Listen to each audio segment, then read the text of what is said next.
But welcome to your ACE Talking Circle for January and the first one of the new year.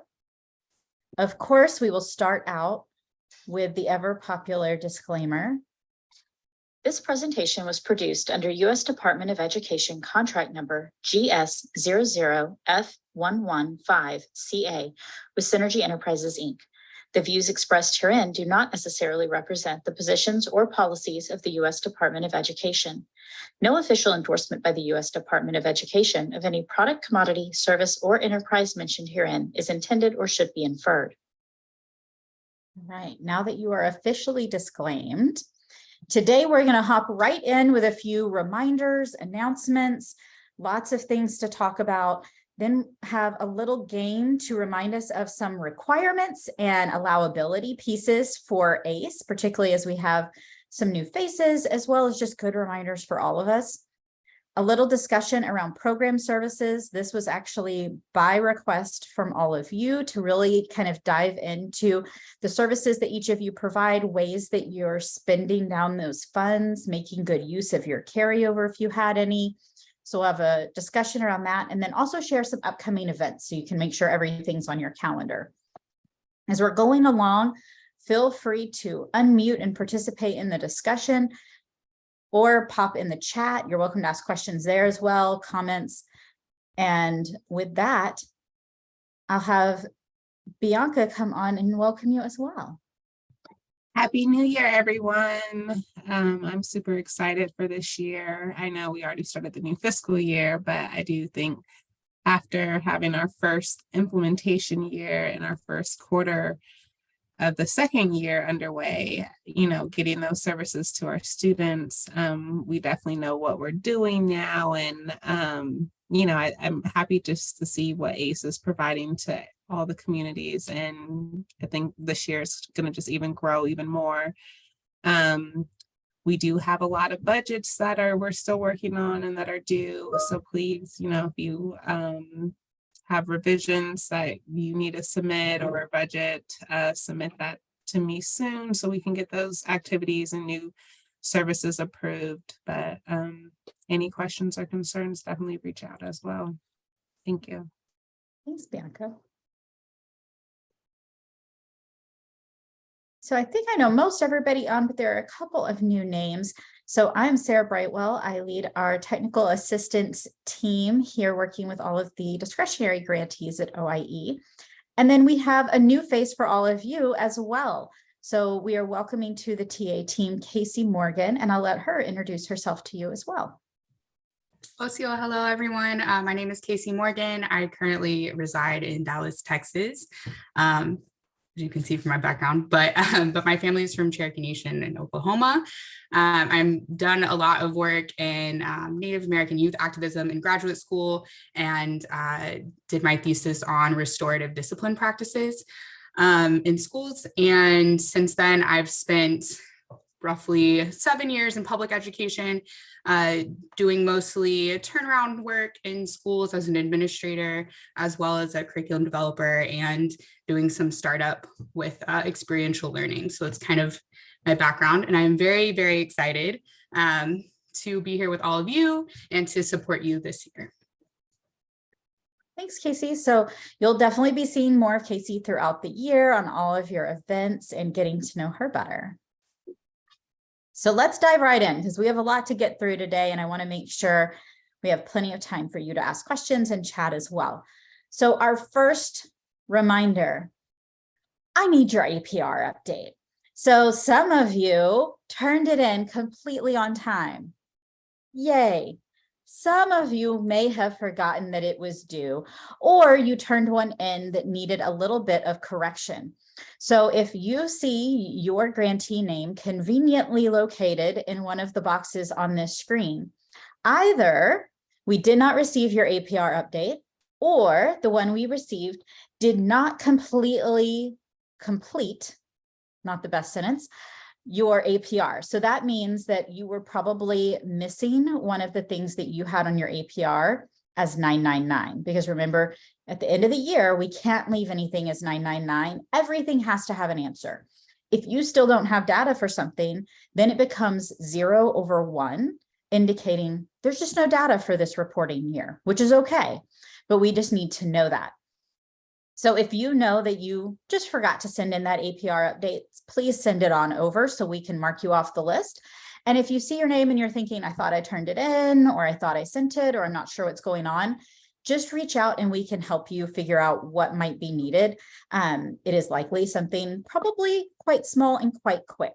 So we'll pop our OIE email address over here in the chat so that you can either send that APR update in or reach out and figure out what it is you need to turn in.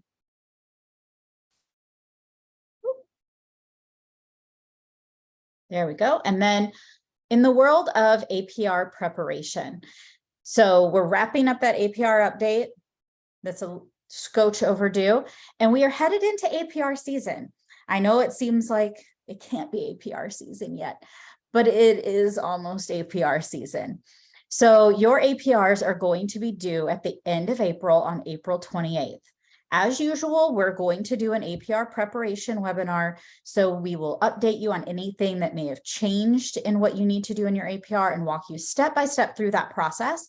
That's going to be March 29th at 1 o'clock. So you'll get a little calendar invite for that. As you're getting prepped, start thinking about what are those things that I need to do to be ready for APR season? Do you have the data you need to report on your 8 GEPRA measures? Do you have the data you need to report on your project measures? Are there people you need to reach out to? Are there things that you need to start gathering now? If you don't have an indirect cost rate agreement that is valid, start getting that together, send that in. If you know that you don't have maybe all the budget info that you need, start reaching out to your fiscal person, invite them to the APR webinar. It's really a great way for them to better understand what it is you need in order to complete the reporting, instead of you just having to relay that info. Bring them into the fold, let them know that info. If there are other people that you want invited to the webinar, you're welcome to just add them on to the calendar invite yourself, or you can send us their email addresses and we can do that for you. Happy to add anybody you want onto that event. The other thing that you may have forgotten about is your year 3 budget revision. Every single ACE grantee is required to provide a year 3 budget revision. It is not optional. It's not only if you want to make certain changes. Everybody has to do it every year. It was due November 17th. So if you have not submitted your year 3 budget revision yet, it's late. So you want to go ahead and submit that ASAP. You're going to submit that directly to Bianca. And so I'm going to put her email address right in the chat box. And if you're wondering if this is you, conveniently, I have another list for this. So if you see your name right here on this screen, that means we do not have your year 3 budget revision. Same thing. If you're thinking, I already thought I sent it in, or I've been working on it, but I'm stuck and I think I might need help, reach out to us. Email us at that OIE@SCI Services, and we can schedule some time to help you with your budget revision. You're welcome to send it over if you have questions, and it's easier to do it that way. Whatever we can do to help you, but you've got to get it turned in ASAP because it's very overdue at this point.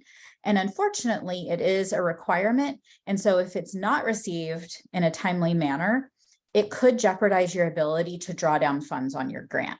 So you want to make sure that you're getting that turned in. So if you see your name located here, and you'll notice in this top corner, I'm denoting 50% of you have not completed your budget revision. So make sure and get that in. Hopefully, when we get together for our next talking circle in March, I won't need this slide anymore because all of you will have turned it in, had it approved, and just be moving on with your year. Any question on the things that are due, the APR updates or the budget revisions? Remember that you will be using the optional budget revision form to complete that budget revision. That's what we're looking for in the email. No questions? I do see 1 or 2 names I believe like Muckleshoot, I approved a budget for. I know some of these names we're working on revisions, but they're not fully approved. So you might have turned something in and it might have not been fully approved or in the right format or had everything that's included. Also remember when we're doing the budget revision, it's not just the budget that's needed, it's the per student costs as well. Yeah, Alaska Native Heritage Center. So there's a couple on here that may have approved budgets. But if you have not turned anything in, you're definitely late. And I can send up an updated list for Yeah, for we can approvals. send that out with the recording too. Well, we actually got a question in the chat. What if a tribe turned in their budget revision and it was approved, and now they would like to make a change on that year 3 budget revision? Yeah, so you can do as many budget revisions throughout the year as you need. So as circumstances change, as things progress through the year, it's very normal to find the need to do additional budget revisions. So you just complete that form, making any adjustment you need to make. You send that over to Bianca, and then she will either approve it or ask you some additional questions. Yes. And if you do not see your name here, that means you do have an approved budget on your file. I know some I probably need to update if we were working on revisions, but also, sorry, I lost track. Never mind. We'll come back to that thought. That'll come up later. All right. So again, if you see your name on the list, just reach out and we can help you figure out what your next steps need to be, or just send in the budget revision. All right. Oh, I remember what I was going to say. We're ready. So if you have a new budget revision now, the form that you need doesn't need to include the carryover column. So, you know, the requirement for the year 3 budget that was due November 17th, the biggest thing about that is making sure that you guys are spending any funds that was left over from year 1 and 2 fiscal years this fiscal year. And it's really important that I say that. I know that some people may have planned to have carryover. This is not the year to do that. Last year, we did not make budget cuts. This year, if you recall applying to the application, it was a 3-year renewal for 2 years afterwards. So this is our 3rd year. So this APR is when you want to shine and you want to make sure that your budget is being spent, and that you have plans to spend everything that you have this fiscal year. Do not talk about any carryover. Do not plan for any carryover. Find activities that can be done this fiscal year that fits into your ACE grant. So if you ever thought it was okay to think about carryover, it's not now, ever now. So please make sure we're planning to spend every single cent and dollar that we have remaining in G5. We know that a lot of project directors do not have that access to see the fiscal tab. You can request that access through G5 and get a notary to sign for that, so you can see exactly how much you have remaining. But you do want to make sure that every single thing is spent. So whatever is not accounted for, and also make sure that those drawdowns are happening. I know, things are happening and some grantees are working on reimbursement systems. This is the time to budge your fiscal officer to tell them to make those drawdowns, especially before those APRs. Please make sure that you're accounting for, right now, we already went through a quarter of this fiscal year. So a quarter of that budget should be spent, how we look at it. So at least make quarterly drawdowns, if not monthly, if not weekly. The more drawdowns and frequency we see shows us that you guys are capable of spending the funds. Well, and just to kind of reiterate that, so the reporting period for your APR ends March 31st. That's what you'll be reporting on. So when Bianca is saying to make sure that you get those drawdowns done before APR reporting, she's talking about by the end of March 31st, make sure your drawdowns are up to date. Because if you do a drawdown April 5th, that's great, but it doesn't really help you because your reporting goes through March 31st. So you want to make sure that then when you do your budget reporting as part of your APR, you're able to show that you're getting those drawdowns done and that they are up to date. So just keep in mind the end of that reporting period is March 31st. All right. So our next little reminder is regarding credit materials. And we've gotten a couple of questions about this lately. But when you are disseminating anything about your grant project created for your grant project, you do need to put a little disclaimer on there. And we've got the language here. I'll also send around the slide deck so you don't have to try to frantically write this down. You can just copy and paste it. But basically the contents of this, whatever it might be, were developed under a grant from the U.S. Department of Education. However, those contents do not necessarily represent the policy of the U.S. Department of Education and should not assume endorsement by the federal government. So you can pop this anywhere on there. So if you're putting out a brochure, if you used grant funds to create your program website, any of those things that you're using grant monies for, you'll just want to make sure that you've got that just plugged in somewhere. If you want to use the Department of Education logo, that is a possibility. You would need to reach out to the Office of Communications and Outreach, and we've got their phone number and email there. You do not have to put the Department of Ed logo on things. That is not a requirement. But if it was something you wanted, because maybe you were making something and you thought that that would be nice looking or useful, you can reach out to them and they can get you that logo and permission to use it. All right, and then we want to share an exciting update. I'll let Casey take that away. Okay, so on to some more, exciting and happier updates. So there is the student artist competition that is underway for this year. The 2023 theme is I Am the Future. And there are various ways that students can engage with the competition, and we really hope that you'll share this and reach out to your networks and get some students involved. So they can participate either in art, writing, or video. Make sure you're aware of the grade levels there. So for art, that's any student early childhood through grade 12. And then for writing and video, that's grades 4 through 12. Art, it's a wide range of things that students can submit. It can be painting, drawing, printmaking, mixed media, photography, cultural art, beadwork, anything of that nature as well. For writing, we really want to focus on personal narrative writing, and those submissions should be 1 to 2 pages long. And then the video, no longer than 3 minutes, and some type of personal performance piece. All entries are due for the competition by March 29th. And then there will be awards for first, second, and third place in each category that you see above. And then in the chat, I will put the tiny URL. So it's tinyurl.com/OIESAC for complete guidelines for the competition, as well as information for how to enter. If you do have questions, or if someone wants to participate but has some questions about the competition, you're welcome to email us at sac@seiservices.com for any questions that you have regarding this. So yes, please encourage your students to participate. We would love to see tons of entries this year.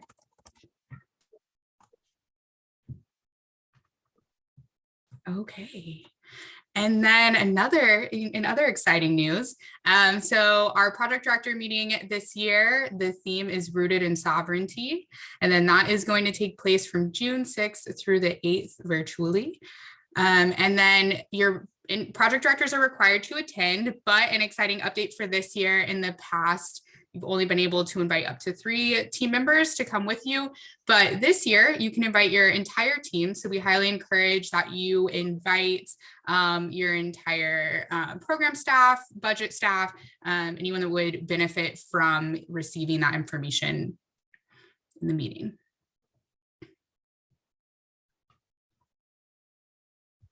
Okay, and then on that subject, we would love to get some feedback from y'all as we're thinking through plans for the project director meeting. We want to make sure that it is relevant and impactful for you and your programming.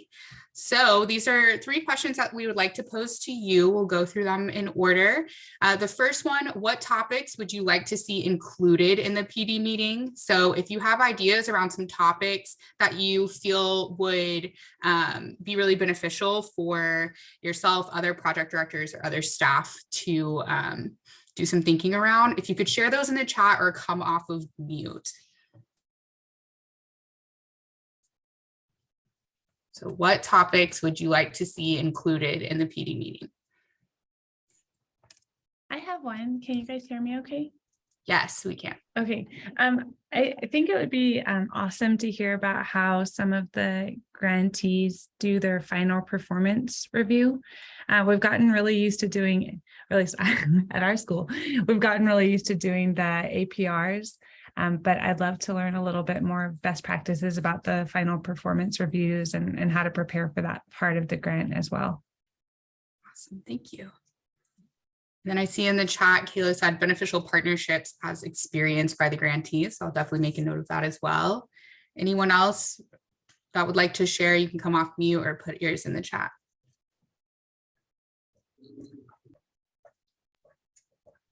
This is Quentin Romanos. Tedna. I would like to see, and I can't name specifically the organization, but there are many organizations that deal with getting students into college, keeping them there, and making choices. I see emails, and I just don't have time to follow up on them. But it'd be nice to see what other organizations, not necessarily Native American organizations, are doing. And maybe to compare some of the activities we do with what they're doing. I know there's all types of education organizations. I would start with that CCSSO. I'm sure some sort of post-secondary readiness program there, and I'm sure NIEA would know possible some Native American higher ed programs. I know the Bureau of Indian Education, they provide scholarship monies to all their Native students to federally recognized tribes. So if I can find some contacts, I'll send them to you. Yes, please. And y'all are welcome to, thank you, Quinn, for sharing. Y'all are welcome to as well. If you have any contacts or you think of some ideas outside of this meeting, you're always welcome to email us at oie@seiservices.com with any additional ideas that you come up with. Okay, anything else for that first question?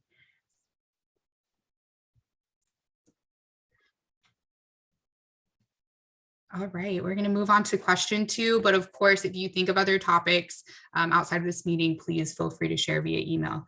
So the second thing that we wanted to get some feedback around was, is there a program or process that you're doing that you would like to share with your fellow project directors? And I really want to encourage you to think about this in different ways. So it can be something that's been really successful. It can be even a challenge that you had and how you overcame that challenge. It doesn't have to be something that is just perfect. So really think through what are some things that maybe you could highlight or pieces of your journey that you could share that would be helpful for other project directors.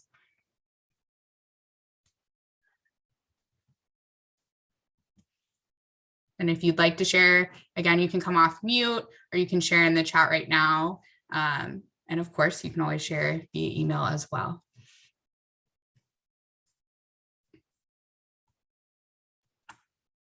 And I'm just going to unsolicited chime in that I know many of you are doing super cool things. So even if you're feeling slightly shy about it right now, but you would be willing to let your peers have a little peek into your program, feel free to even, either drop it in the chat or you can private message me because we're always looking for folks. I know that's something that everyone always enjoys each year, those opportunities to also just get a virtual peek into another program doing things similar and or a little different than you do. So if you would be open to being one of those, just let us know.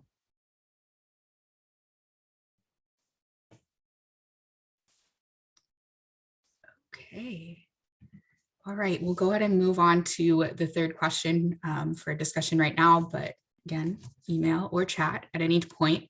So the third thing we wanted some feedback or ideas around were speakers and organizations or fellow grantees. They can be from other grants as well that you would like to hear and learn from. So as far as speakers and organizations, that they don't necessarily have to be a grantee. It can be any speaker or organization that maybe you know through your own connections and contacts. Maybe you've seen at another event or a conference that you thought was really impactful. And that can be a keynote idea or just a general session speaker as well. So if you have any ideas, you can come off mute or you can throw those in the chat at this time. Is there a speaker, organization, or fellow grantee you would like to hear and learn from?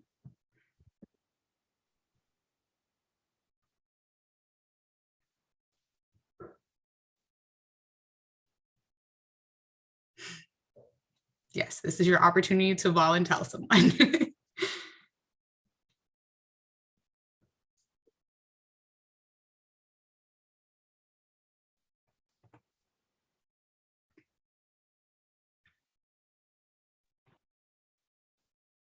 Hey everyone, this is Kayla. I'm project director at United Tribes, and I'm not sure if the directors meeting is the best space for this, but recently been in contact with the learning design and innovation team that works with one of our school districts, and it's just been so refreshing to step out of the cognitive overload that sometimes the logistics create when you're dealing with budgets and just coordinating everything, right?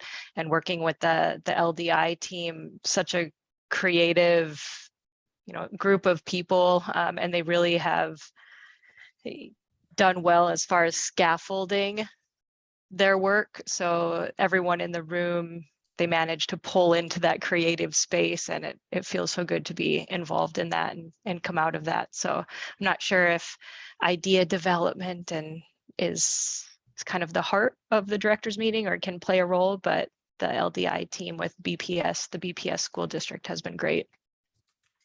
I definitely think that that's a great suggestion. I would love that you mentioned the scaffolding of their work. I think that's definitely something that would be useful for project directors. Thank you, Kayla. Thanks.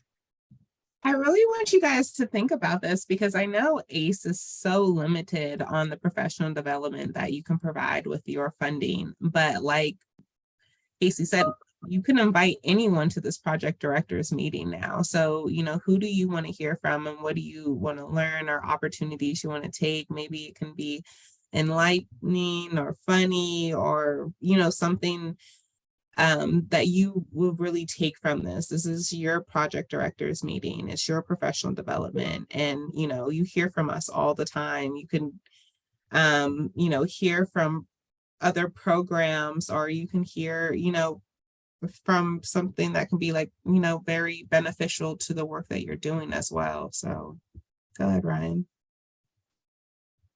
Thank you. Well, now that you mentioned that, I think it'd be great for a servant leadership speaker to be at the event, because again, that's a lot of the work that we're doing currently is on that servant leadership side. So having someone there to speak with us and to build up that muscle a little bit stronger would be really great, and something I'd like to do professional development, but we don't have a budget, unfortunately, for that. So thank you. Yes, thank you so much for sharing that, Ryan. So yeah, like Bianca said, you can think as out of the box as you want to in terms of, skills or anything that might be inspirational, that might be helpful for you. They can be people doing work at tribal colleges in Indian country. I mean, anyone that you can think of that you think would be great to learn from. Casey, I have a thought. I'm not sure what is happening in other states, but in Alaska, there is a strong push towards tribal compacting within our schools. We actually have legislation that is pending around tribal compacting, and we have 5 districts that are piloting tribal compacting for the next school year. And I'm just interested statewide, nationally, what is happening around that, and that might be an interesting topic to explore. Absolutely. Thank you for sharing, Rob. Anyone else?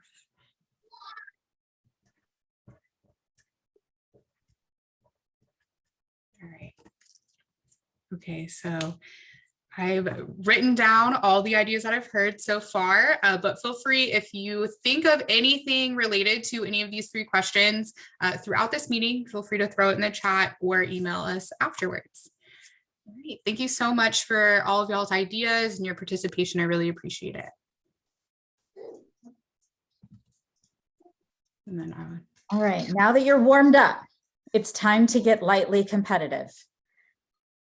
Yeah, I see, and I can tell my competitive people because you're already like dancing around in your seats, like, yes, it's my chance. Okay, see, we're ready. All right, so to change it up, we've played a couple different games over the years. This time we are going to be spinning the wheel of requirements and allowability. While that may not quite seem as fun as maybe, The Price is Right, I think you'll be surprised by how much you may enjoy requirements and allowability. So basically, I will spin the wheel of fun that will provide us with a question or situation that we have to figure out either what is the requirement or is it allowable? And that's where you come in. You unmute to answer or pop in the chat if you're somewhere where you have to be quiet and can't be as excited about this as you feel you need to be. All right. Here we go. Oh, let's spin the wheel here. Every time I just want to scream no whammies, but there's no whammies on the board. Don't worry. Okay, 80-20 split. What's the 80-20 split requirement? Anybody know? 80% must go to direct program services. Yes, 80% has to go to direct program services, direct to students. Only 20% can be in that overhead expense, those non-direct service expenses. Okay, so just a reminder that you have to keep your eye on that throughout the year and definitely as you are creating your budget. All right, let's see our next one. Right, let's take it. Oh, what if you are trying to find the contract template? Where could you locate or get your hands on a contract template? On the Padlet? Oh, yep, on the Padlet. We do have it conveniently located on the Padlet. You can also, yep, Diane has it in the chat, email Sarah or Bianca. We're willing to give it to you. You have options. Absolutely. Now, remember, you are not required to use the contract template, but it's important that you at least have checked it out because it does denote the portions of the contract that are required. So even if you don't use the template, you would have to make sure those portions are included in your contract template. All right, let's see. Big money, big money. Provide an activity for an entire grade level. So you've looked at your 4th graders and you've determined they really all need to participate in this specific activity. Can you go ahead and provide an activity for all of 4th grade?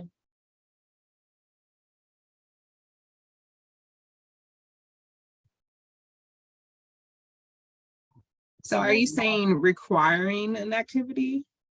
Everybody in 4th grade is required to participate. All right, I'm loving, people are like, I'm going to answer this one in the chat. I'm not talking out loud. I wish we could make things mandatory. I have some programming that I'd love to have the students all sign up for in specific grades. Exactly, yeah. We all know those things that we're like, oh, I wish I could make everybody do this. But remember that ACE is all about student choice. And so your kids have to, or their parents have to select the service. So yeah, like some of you were saying, they have to select it. They have to opt into it. They have to sign up for it. So if you can get all of 4th grade to opt in to select that service, then you're in, but you cannot require that all of 4th grade participate. All right. Back in we go. Doing well so far. You didn't lose too much information over the holiday break. All right, let's see, field trips. Are you allowed to offer field trips as one of your service options? Yes, as long as it goes to our project goals. Aha, you got the appropriate caveat on there. Yes, as long as it supports your project objectives. So it can't just be a random trip to Disney, as much as that would be fun for everybody. It does have to support those project objectives, and the students have to select it. All right, back in. Oh, see, we're right on the brink here. Can you use your staff, your salaried staff, as service providers?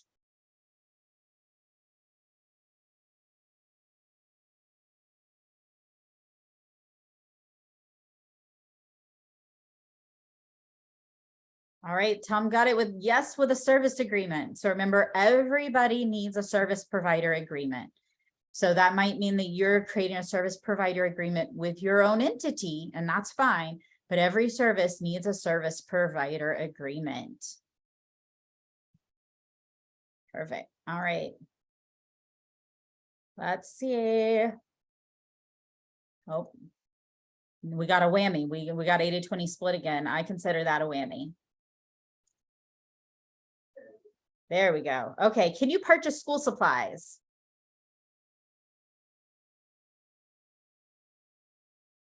I'm seeing nods.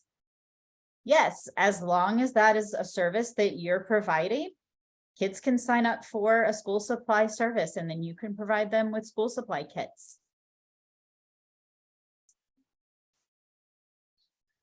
Let's see. Yeah, so requested above and beyond the responsibility of the district. Yeah, and I see a question, Spencer, about if the service is taking place outside of their normal work hours. Yeah, so if you're going to do a separate contract with someone who is on staff with your school district or your organization, typically it does have to be outside their work hours, but that's up to the policy of your school district. Some of them, they don't want to do contracts with staff. They want to do that as extra duty. So you would do your contract with your organization. For others, they'll allow those contracts. All right. It's liking some of these same ones. It wants us to talk about 80-20 split all day. I've hit 80-20 split repeatedly now. That is apparently the answer. All right, we're going to try once more. My game board has turned against me. Ah, okay. What about, and we'll do, it's right on the line, so we're going to do both. Service provider agreements. What is the requirement regarding service provider agreements?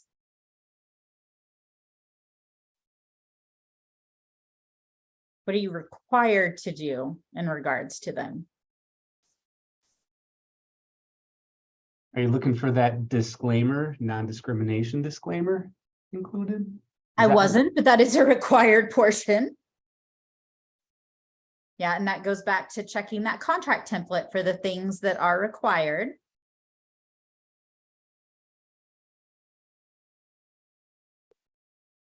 I'm going to give you a hint. Something you have to turn into Bianca. You're required to turn into her. Updated server provider list? There we go.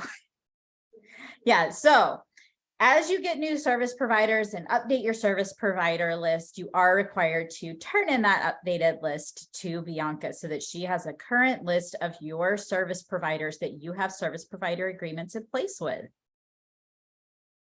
And then I want to make sure I'm getting people's questions as they come in as well. Can service providers claim indirect on their contractual agreements? So correct me if I'm wrong, Bianca, as far as specifically, but it wouldn't necessarily be that they're claiming indirect. That's not going into your indirect cost. But whatever cost that you have determined is an appropriate per student cost, if they've factored in their own indirect cost as part of the charge that they are asking of you, that's their prerogative as a business. So for instance, if you are contracting with an organization to provide tutoring, if they are factoring into the $100 per student that they charge you, if 50 of that is personnel expense, and then like $15 is what we would think of as indirect things like building fees and stuff like that, that's their prerogative, as long as you're willing to pay and it's reasonable to pay the $100 per student for tutoring. What they do with those funds once they get them is their prerogative as an organization. Let's see, can our organization purchase the school supplies, or do they need to go through a third-party contractor? Good question. So we have folks who do both. But remember, if you're providing a service, you need a service provider agreement. So that's kind of the dividing line there. So if your organization is purchasing and distributing those, you need a service provider agreement, or you can have a third party do that. All right, the other one that we were on the line of is check expense allowability. If you are wondering, I'm not sure if this is allowable, what do? You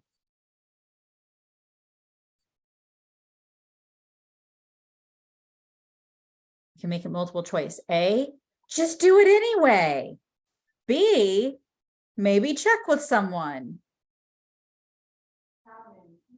There we go. Yes.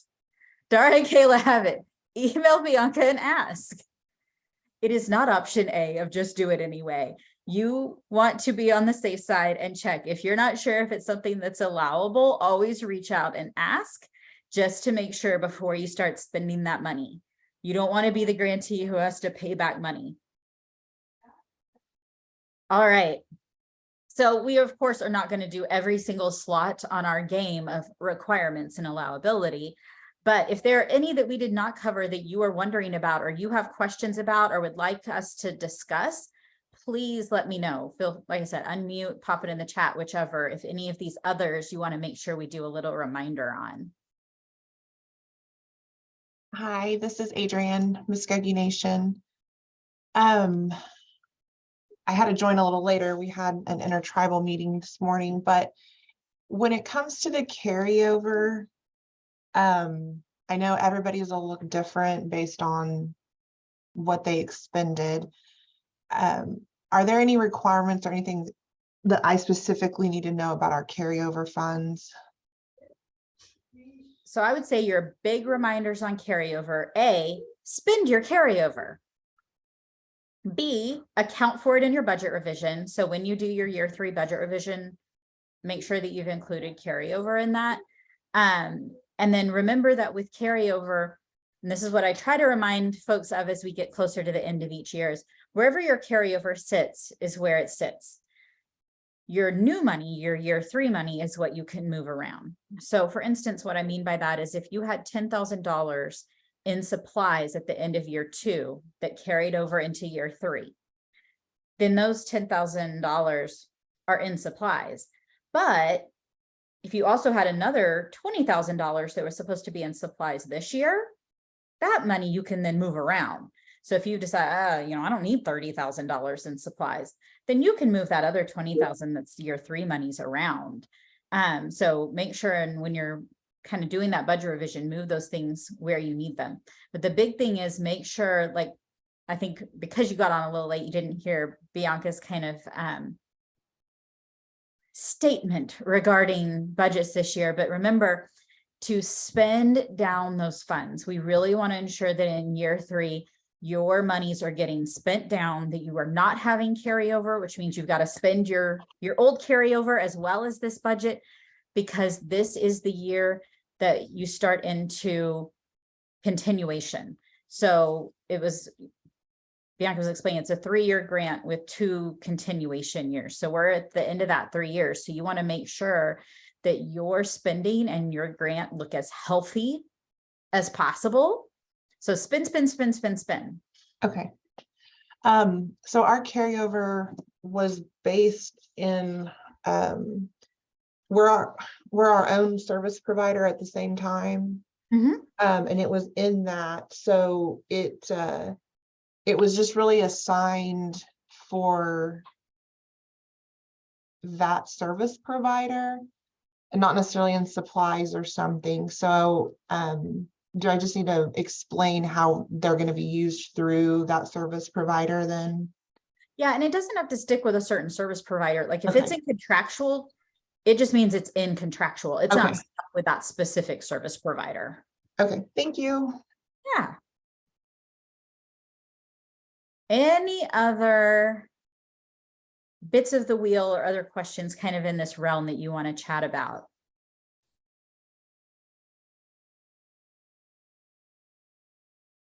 All right, well then just the big reminder being when you have questions, if you're unsure of where something is, or if you can do something, or if you just need to brainstorm and talk something through, know that you have plenty of resources between Bianca and the TA team. We're all here to help and support you. So just like some of you are saying, reach out. That is exactly why we have all of these resources for you, so that you don't have to be worried. You don't have to be wondering. You have plenty of support. So thanks for following along, humoring me with our requirements and allowability game. And now we're going to head over to the topic that all of you requested, program services.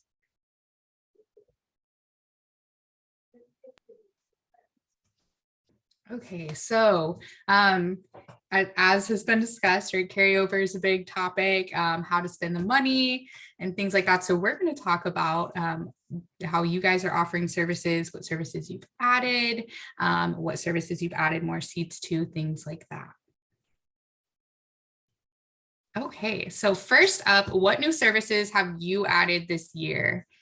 You can share them in the chat, or you can come off mute to share.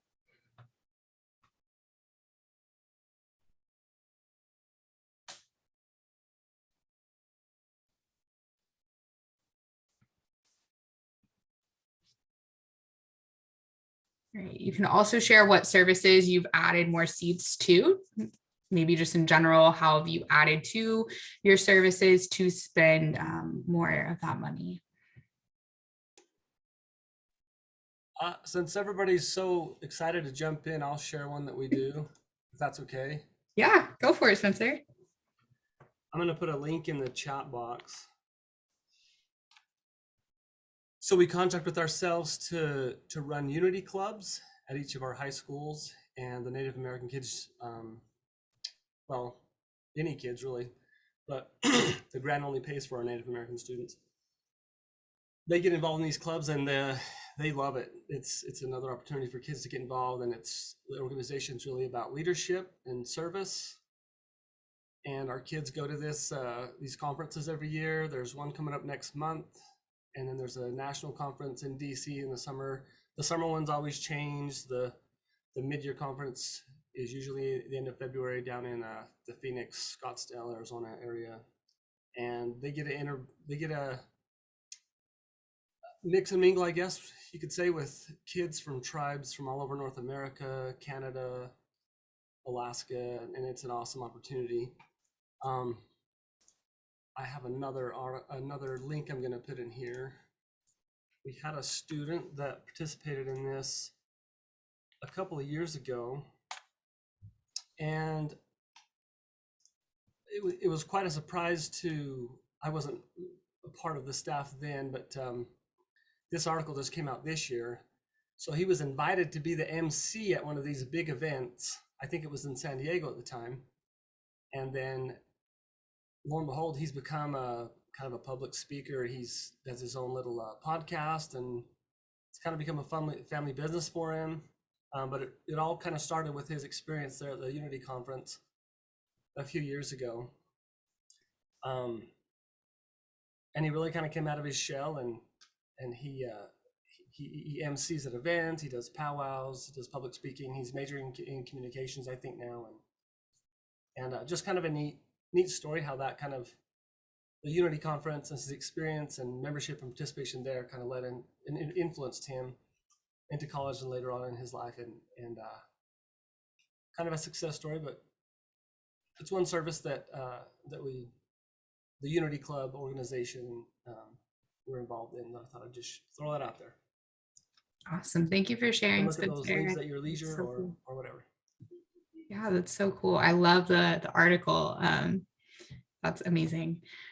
So also there are a few things shared in the chat that I want to capture. So I see college tours, and then Diane, that's awesome. The Native Gardens. I love that. So they started Native Gardens in the summer and then had a native chef prepare and explain the foods. So very cool. Kim, device lending program. Awesome. Does anyone else have anything they would like to come off mute and share? Well, Diane, I'm curious, is that the same summer program that we featured in the newsletter, that chef?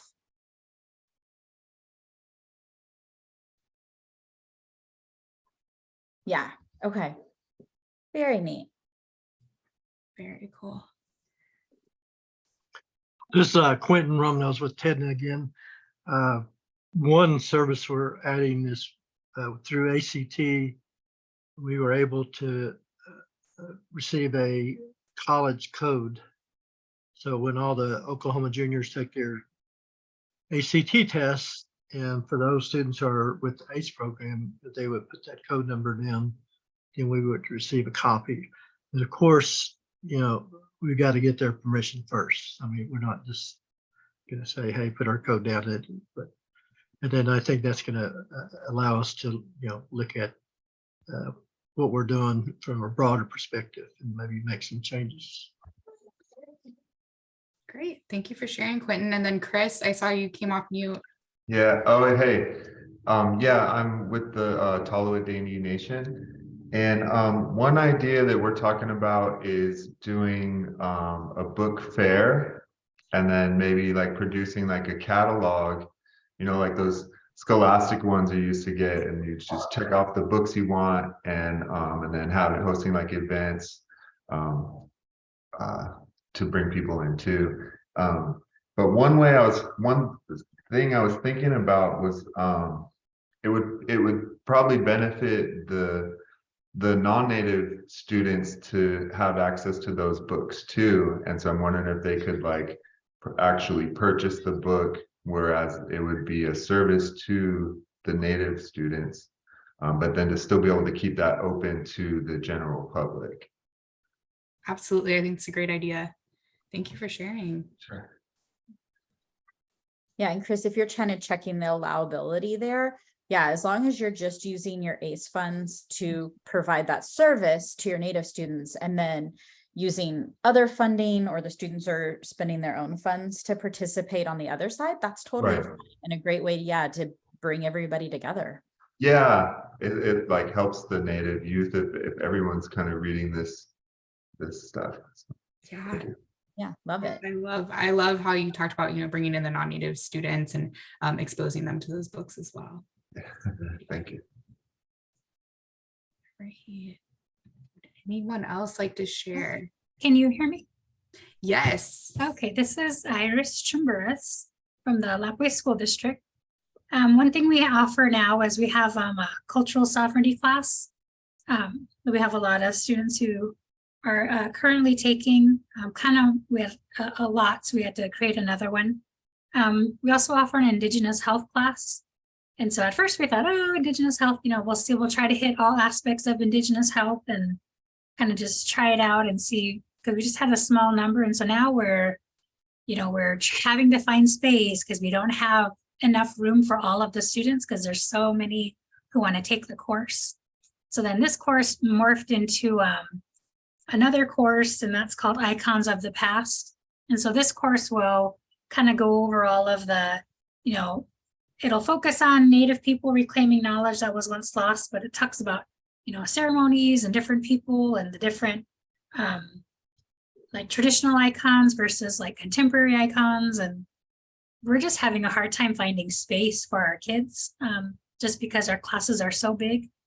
So now we've kind of moved a class into the auditorium because we just had a lot of students, and then we had to kind of support with some mentors because there was too many students for the one teacher. And So it's just kind of it's been a good experience, but it's a little nerve wracking because we don't have the spacing available, and then just timing, the teacher is not able to come twice, during the day. And so we haven't had to initiate the lottery yet, which I'm terrified to do. So we're just squeezing everybody wherever we can. So yeah, it's been pretty good. Awesome. Thank you for sharing, Iris. And then Quentin, I think you came off mute. I thought I was muted, so Oh, I okay. didn't. All right, just making sure you didn't have something to share. All right. Well, too much interest is always a good problem to have if you're going to have a challenge there. So thank you, Iris. And then I saw Mark in the chat said we added Arctic Winter Games and are processing a request for a student to participate in basketball camp. Very cool. Yeah, if you can share in the chat or come off mute, Mark, what are the Arctic Winter Games?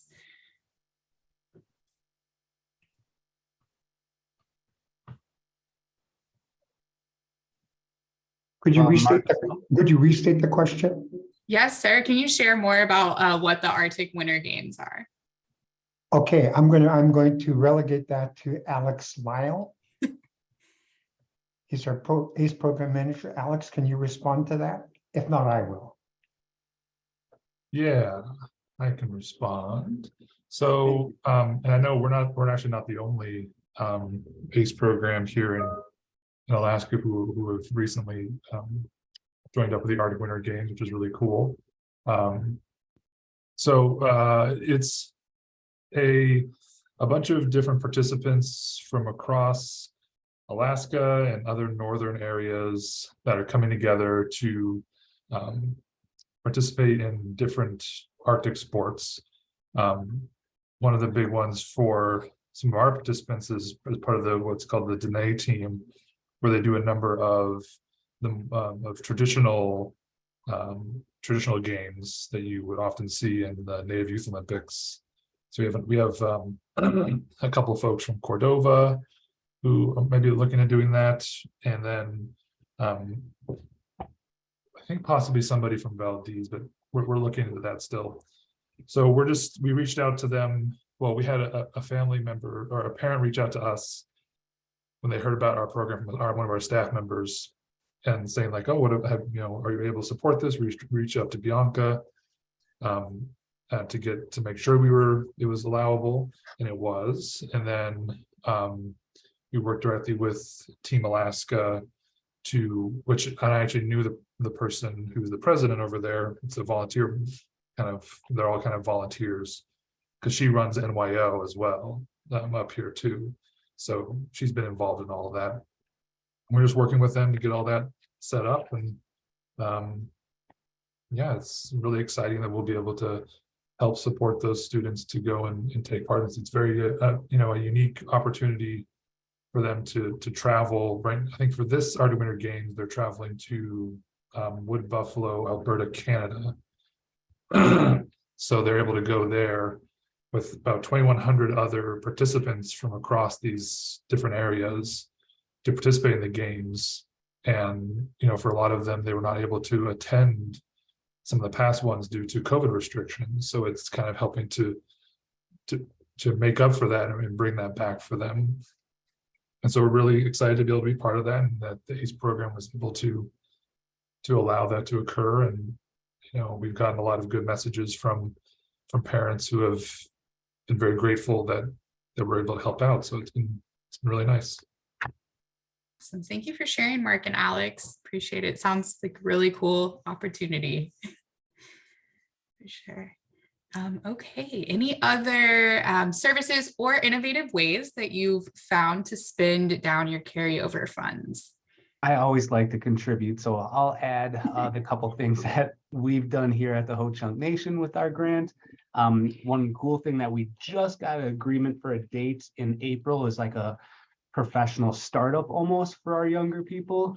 So our plan is we're going to have a few different service providers, one that's doing professional clothing. So the students will get a chance to get some professional clothing, whether that's jackets, button-ups, slacks, dress shoes. We already have our photographer lined up. They'll be doing the headshots. So it's going to be a whole assembly line. They'll come in, they'll get sized, fitted for clothing that they get to keep. They'll get their headshot. Afterwards, they'll be able to create a professional email, because that's one of the things I keep noticing with our students is they don't have professional emails, or they only have the school email provided to them. So getting them a professional email that they can use for interview, for applications, for college. We're going to help them create their own signature using that professional headshot. So when they send emails, as well as a resume building, in hopes of some of those younger kids, when they show up to their first job interview, they have a resume and make them a shoe-in for all those jobs and things that they're trying to receive in the summertime. So yeah, it's a fun event that we're doing in April. Great. I think that's a great idea too. I love how everything kind of connects and they're able to come away with some tangible things as well to help them on that professional journey. Thank you for sharing. Okay. And then last but not least, what assistance or resources would help you spin down funds and provide needed services? So what are some things that you feel like you need that would help you spend your funds?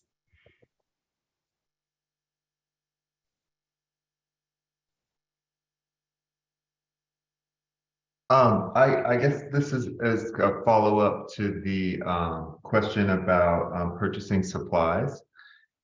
So if we were to source like the school supplies through a third-party contractor, could that payment come out of the contract budget line? Yeah, so if you're contracting with, say, I've seen some folks who contracted with like a local social service agency that actually was purchasing all the supplies, putting it together in kits and managing the actual distribution, since that is a thing. So yeah, they actually contracted with the social service agency. Oh, okay, right. And then they sourced the books and distributed them, or the supplies. And so that's considered a contract service. And then, so if like our language and culture department is producing books, we could contract with them and have that come out of that same budget line. Yeah. Yeah, okay. Yeah, as long as those are still services that students are selecting, you can contract with them. Yes. Yeah, absolutely. That's we're hoping to make like one section of the book club or fair is also like the local history and language books being produced here. Oh, that sounds great. Yeah.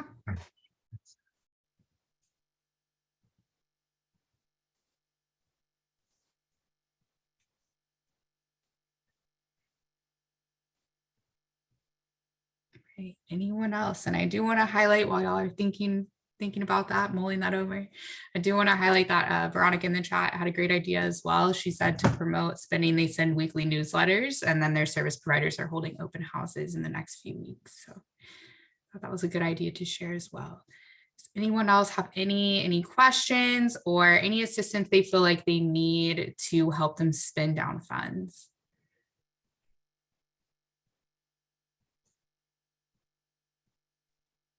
I have a question. Yeah. Would any of the grantees be willing to share their top, their service providers where they would spend a majority of their funds? Like which services take that largest chunk? That's a great idea, or great question, Kayla. This is Adrienne, Muskogee Nation. One of the services that we provide is called education materials. And we know a lot of schools in our service area through the JOM program provide like basic school supplies and backpacks. So we know our students are getting, those main Let's Start School, but also have access to school supplies, spirals, pens, whatnot, during the school year. But through education materials, we only open it once a year because it is such a big program. But that is to assist students with educational items that they need for classes that are on their current class schedule. So they can't say, oh, I'd really love help with sports and be in first grade and that not be actually a curriculum, an item on their class schedule. We have students that apply for assistance for sports, yes, but also art, band, music, science, ag classes. So it involves getting that information from the student in the application process, but it also allows us to provide beyond the basic school supply and help students that may not be able to purchase pricier items for their classes, or even something as simple as a scientific calculator that they need for their algebra class, but they're having to borrow, but now there's not enough to borrow because some have been lost.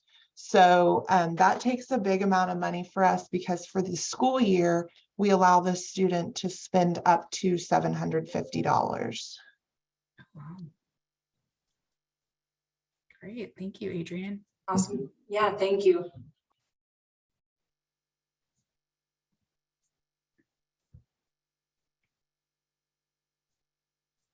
And then Kayla, Veronica mentioned in the chat, the Dome, which is a sports complex that has summer camps, visit passes, flag football, and Sylvan Learning. And Kayla, I think this is something too that we can kind of pull a little info around and then be prepared to share more too. Because I think that's something that probably would be of interest to quite a few folks. Yeah, absolutely.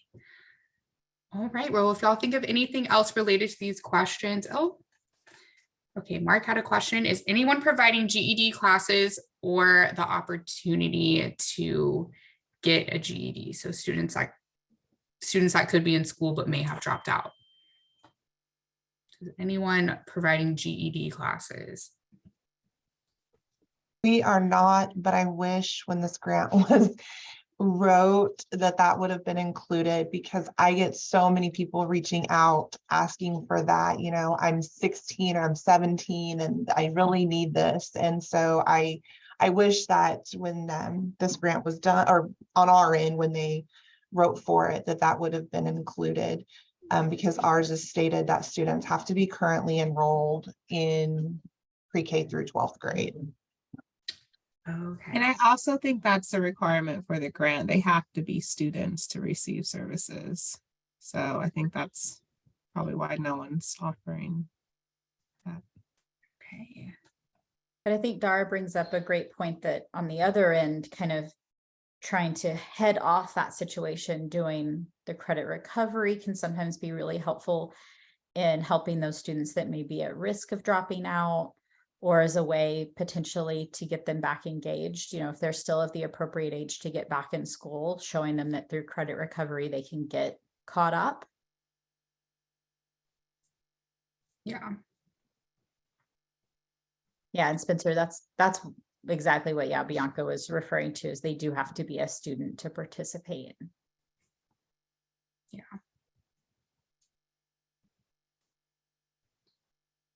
Okay. All right, well, if y'all have anything else, feel free to email or share it on the Padlet. I will turn it back over to Sarah. I see we just had another question come in as far as how is that paid if they choose that sports event? Do they contract with the schools to pay for it? So I think that's going to depend on what that piece is, as well as if that's something that's actually part of your particular project, the goals and objectives of your particular project. But for instance, if it was, something that you're helping them be able to participate in a sport that's part of the school and you're needing help with supplies or something, then often you're going to be contracting with the school. But it's going to be really specific probably to what type of sports event you're trying to help a student participate in. So I hope that helps, but we may need to just chat about your specific idea too. All right. And I think that was all the ones in the box, but if we missed any, just let me know, pop it back in so we can catch up. All right. So we have covered a lot of info today. We talked about APR updates and budget revisions and prepping for APR season. We talked about putting credit for your materials on all of the different things. We discussed what's happening in your program and services, did a little review of allowability and requirements, gave you a heads up about the project director meeting and the OIE student artist competition. So I know that was a lot. So if you have any questions, maybe that you're like, oh, it was an earlier topic, I didn't want to harken back, now's the time. We're happy to knock any of those out that you may have been holding. And I see, would it be possible to have a talking circle devoted to sharing once a month? So currently we don't have one every single month, but we do have them scheduled right now in March, May. Then we have the project director meeting in June, which will have lots of opportunities for this type of sharing. We've got some new things in the works that I'm excited about to help facilitate sharing there.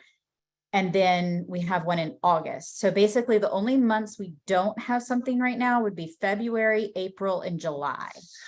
And I did just send out updated calendar invites to everybody. So if you have not gotten the calendar invites for all of the talking circles, please let me know, whether that's in the chat box or shooting me an email, whatever's easier for you, because I do want to make sure that you're all getting those calendar invites so that you know when the events are and how you can participate.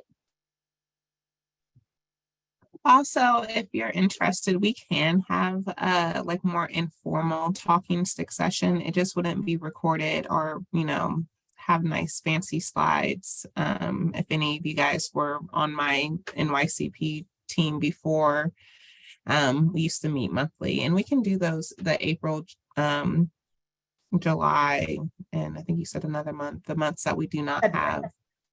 Oh, February. So next month, if people are interested in still meeting and just sharing ideas. But again, it would be more informal and not recorded or something that's posted. And maybe that's, you know, more interesting for some grantees.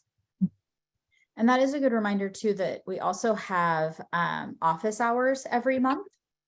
And so while that's not solely for ACE grantees, it can sometimes be nice because it's for all the OIE discretionary grantees. So you actually kind of widen who you get to brainstorm and network with. And we do that every month. So that's the last Thursday of every month.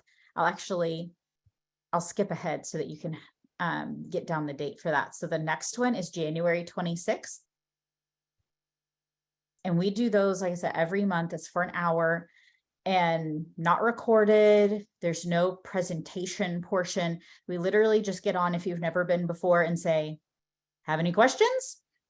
And you can ask literally any question you might have, or you can ask folks to brainstorm with you, give you ideas. It really is just kind of that general open forum. So that's a third alternative as well, if you're looking for other ways to engage throughout the year. And that brings up a good point. So the first year of your grant, we send out calendar invites for all the office hours. The second year of the grant, we just sent out email reminders, and you could create your own calendar invite if you wanted. So I'm curious, and you can just pop in the chat what you prefer, but if you prefer having office hours as a calendar invite, and then it's up to you if you want to join or not, because it's completely optional, we can send those back out. I'm happy to do that. Or if you prefer having it where you just get a reminder about it, and it's up to you if you want to create your own calendar invite, just let me know. If, like I said, if it's helpful for us to send out a calendar invite, I am happy to go back to doing that.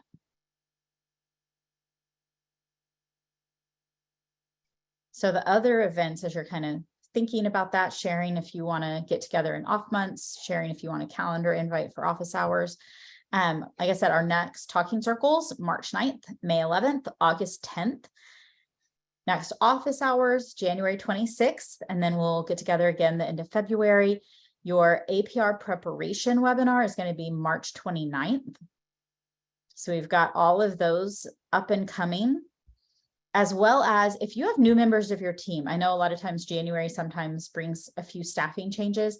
If you have any other members of your team that you want to make sure are getting invites to events like this, that are getting the OIE newsletter, that you just want in the loop, make sure to let us know. We are happy to include everyone on your team on the email distribution list. We just need to know who those folks are. So if you send us their name, their role, and their email address, we can get them added so they're getting that information as well. Okay, I'm seeing, at least for the folks responding, that they would prefer a calendar invite for office hours. So I am happy to do that. I'll send that out for everybody. Not a problem. Asking for the dates. There you go. March 9, May 11, August 10. Hopefully, like I said, hopefully you've gotten calendar invites for those, because I did send those out. But if for any reason you have not gotten those, let me know, and I'm happy to resend them as well. All right, while you're writing down dates, sharing your thoughts, or asking any final questions, I am going to pop up our end of event poll that we always do. So if you don't mind taking about a minute and a half to respond to our wrap-up poll, I would appreciate it. And I'm going to double check the chat and make sure I didn't miss any questions from anybody. Yeah, I have one question. Yeah, Iris. So we have the NYCP grant as well now.